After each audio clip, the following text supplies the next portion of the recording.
was caught on video having sex with a Porsche. Yeah. Have you seen those My Strange Addiction shows or whatever they are? Like, oh yeah. One of the guys is in a relationship with his car. Oh yeah. But his car is a dude. Like he's in a relationship with his car, and it's a gay relationship with his car, and he has sex with his car and all this sort of like. Would I? I don't know. Maybe. No, depends on the car. No. I mean, you never know what technology will bring us in the future.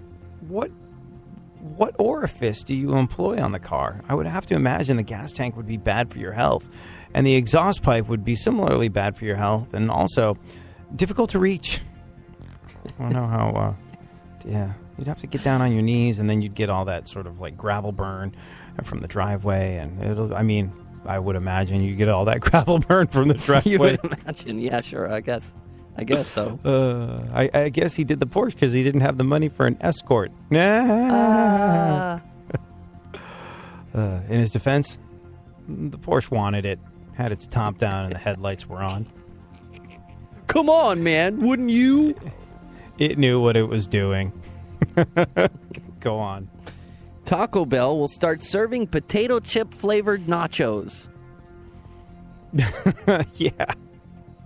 If Taco Bell really wants to impress me, they'd start serving taco flavored tacos. What the potato chip flavored nachos? Is that like just potato chips with cheese on it? I don't know. You know what? Out of morbid curiosity, I think I'm going to try that. Yeah. Get yourself a Choco Taco too. They still sell morbidly those? Obese curiosity. I think I'd want to try that. Actually, I've been trying to eat healthy during the week. Not for any other reason than... How? With your trash barrel filled with coffee? Well, there you go. Like the coffee jumpstarts my day. Nothing bad about coffee for you. In fact, I believe it cuts down on heart disease. You will never convince me there's anything wrong with my morning cup of coffee. My morning trough of coffee. No, I've been trying to eat, healthy during the week. And not for any other reason than I find when I eat crap, I feel like crap. It's like that Kevin James thing. Yeah, back when you were a teenager, you used to be able to eat 5 Big Macs and finish out the day like a hummingbird. Now, you're in your 30s.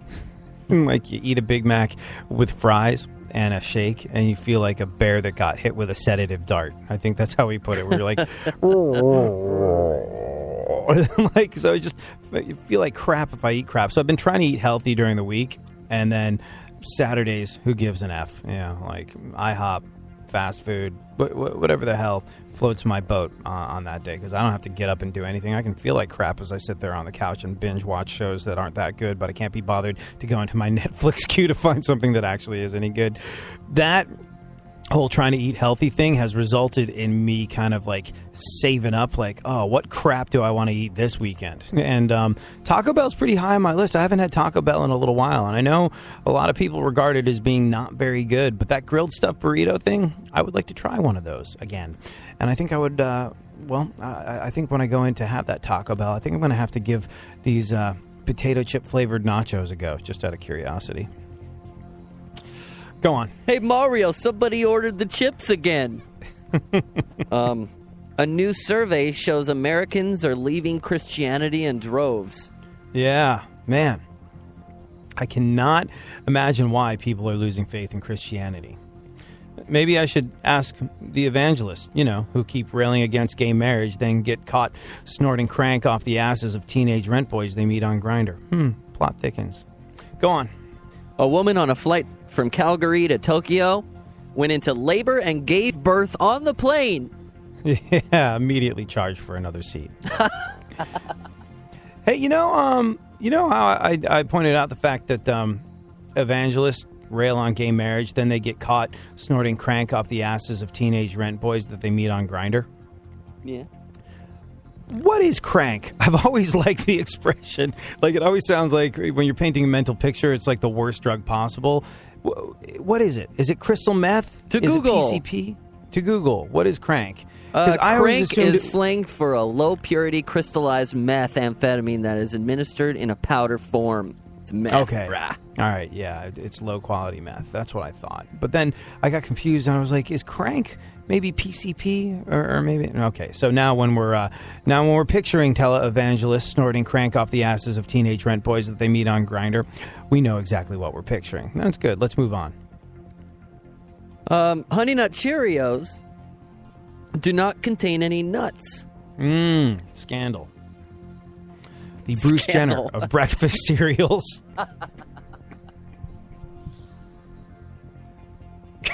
Go on. A study says rich men drink more than anyone else. Which totally makes sense. Absolutely explains why Donald Trump is fine going out in public with his hair like that. I've always wondered about that. At no point has Donald Trump, I think, in an interview ever answered the "what the hell is going on with your hair" question that everybody wants to know.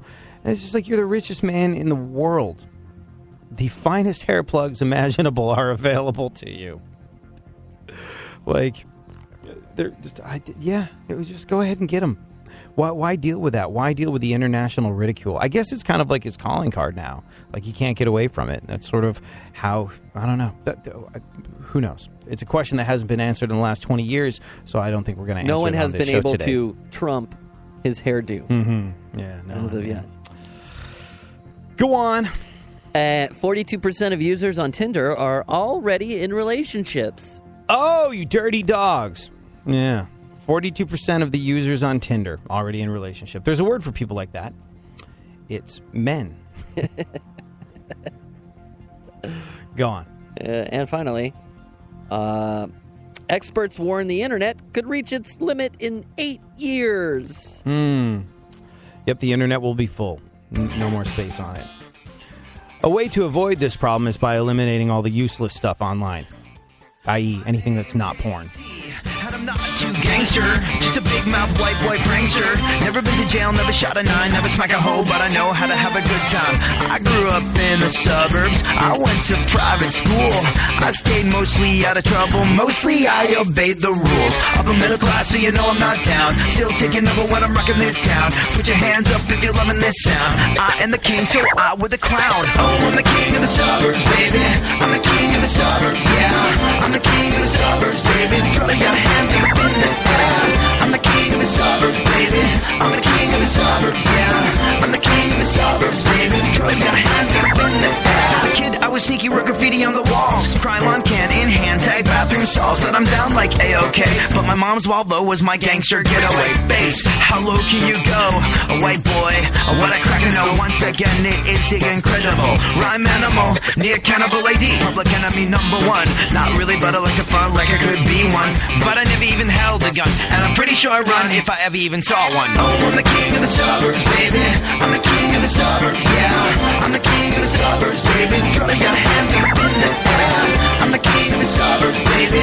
I'm the king of the suburbs, yeah. I'm the king of the suburbs, baby. Throw your hands up in the air. What I do? Oh, let me tell you what's up. Just to be like you, I put that lean in my cup. Well, just a 2 teaspoons prescribed when I got a selfie head. But that's more than enough to make me dizzy and send me off to bed. Oh, hot damn, you know I got a plan. Party up, and I rock it like nobody else can. I'ma be what I'm gonna be, I'ma be me, best me I can be, and you're gonna see. Oh, I'm the king of the suburbs, baby. I'm the king of the suburbs, yeah. I'm the king of the suburbs, baby. Throw your hands up in the air. I'm the king of the suburbs, baby. I'm the king of the suburbs, yeah. I'm the king of the suburbs, baby. Throw your hands up in the air. Delivering fascinating subjects, interesting talk, and boobs and fart jokes. AD on iHeartRadio. Let's go, talking that mess, better act like you know. Oh, let's go tonight, walk away, punk, yeah, bitch. That's right, I know this. You're nothing but a punk, bitch. You're nothing but a punk, bitch. So walk away, yeah. You've been talking about me for a So, Empire creator Lee Daniels has gone on the record saying that he supports reverse racism in the Empire writers' room. Director, producer, writer Lee Daniels, he's one of the leading voices for black people in entertainment. And this is thanks to movies like Precious and The Butler and the hit show on Fox, Empire, which is really good. I don't know how much of it you've caught, but it's definitely a bit of a page turner. It's got a bunch of music in it. It's cool. I mean, it's not something I really sunk my teeth into, but I definitely understand the appeal. Here's the thing, though. Some of his success, apparently, is due to a lack of diversity. He went on the record telling the Hollywood Reporter, quote, "I don't know what gives me more pleasure, watching my story unfold, or going in and watching a room full of black people talking for me and writing words for black people." He said, "I hate white people writing for black people. It's so offensive. So we go out and look specifically for African American voices. Yes, it's all about reverse racism." I understand. I understand that. Look, you want the experience of a woman to be written. A lot of times you're better off going with a woman. You want a man's experience written, you want to go with that guy. But going in and saying, it's all about reverse racism, I don't want to hire any white people. I get it. I get the creative process. But did he go a little too far with those comments? On one hand, I have obviously no problem with the idea of having an all-black writing staff for a black show. On the other hand, if a white guy had said what Daniel said about hiring only white people to write a white show, there would be probably at least some outrage. At the very least on Fox News, if nowhere else. Is there a difference? Is there? I have a long-standing policy of never trying to say that I understand the experiences of other people that were born into different colors of skin or different nationalities or what have you. Drives me nuts when people say, "Oh, I know how you..." No, you don't. No, because you didn't do that. That wasn't a thing. It was like when I was talking to some of my friends who are completely anti-socialized medicine. And I was like, well, I don't know. It seemed to work okay in England. And they're like, oh, no, it didn't. No, sorry, no. I was like, really? Are you the one that grew up in England, got sick numerous times, went to hospital 4 or 5 times in England, and had it work out okay? No, you weren't. So I'll thank you to shut the hell up. Well, no, you just think, no, I know, I was there. It happened to me. So piss off. I think it's one of the most arrogant things to do to say that you understand someone else's point of view when you have really no experience of that whatsoever. And it leads to dangerous and awful things. Take Sinn Féin. Sinn Féin, in case you did not know, is the group behind the Irish Republican Army, the IRA, a terrorist group that, well, affected my life growing up in a lot of different ways. I remember growing up in England, I was part of this art class, and the art class had a requirement that you do 1 gallery visit a month, and you had to go and you had to sketch and you had to document. And it was a really cool thing. Used to do it dutifully, get on the train, head into London, go to the Victoria and Albert Museum or whatever it was, and do my due diligence for my art class. It was awesome. It was enriching and it was cool. But for like 3 months out of the year, during the holidays, when the IRA got all bomb happy in London, we weren't required to do that.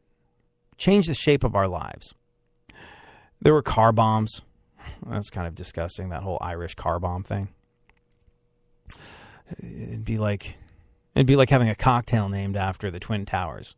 You want a 9/11 mind eraser? Same deal. The Irish car bomb, pretty effing stupid. But it comes from a lack of understanding, and it comes from, even worse, an assumption that you understand. See, Sinn Féin, the IRA in England, who were blowing people up, killing people, taking the lives of innocents in England. The IRA was funded mostly by Americans. Yep, the IRA funded mostly by Americans. Mostly by Americans in places like New York and Chicago and Boston who felt a sense of propriety and tradition and connection to their Irish roots. And were happy to dole out money hand over fist. Happy to dole out money hand over fist to a terrorist organization. Irish Americans, not knowing what the hell they were doing because of the hyphenation in their nationality, were funding terrorism in England. because they felt like they understood. No, you can't assume that you understand because you don't. You really, really don't. And for that reason, I don't ever purport to understand the experience of a black person. I don't ever purport to understand